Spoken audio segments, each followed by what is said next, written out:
Hi everyone, in front of me I've got HUAWEI Nova 14 Pro, and let me share with you how to change the keyboard language on this device.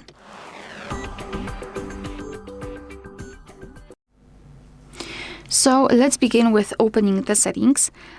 Settings, notes, browser, messages, whatever. Just have the keyboard on the screen. And now all we have to do is to take a look at this option bar at the top. If you cannot find it, no worries, just tap on this arrows icon in the left upper corner and your device will show it to you. And then tap on the three dots icon. Now we have to go to the settings, so let's tap. And go to languages, which is the first option right here. So now we've got two different lists. The first one is with your languages, so those which are currently applied, and pre-installed languages from those, which means we've got those which we can choose from.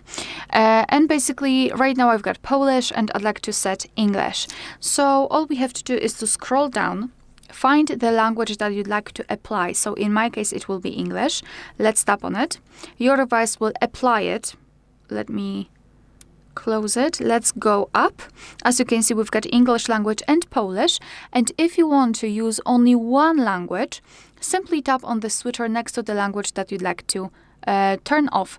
So let's tap on it. And now I've got only English applied, which is quite great. We just successfully changed the keyboard language. Alright, so that will be all. Thank you so much for watching. Please hit the subscribe button and leave the thumbs up.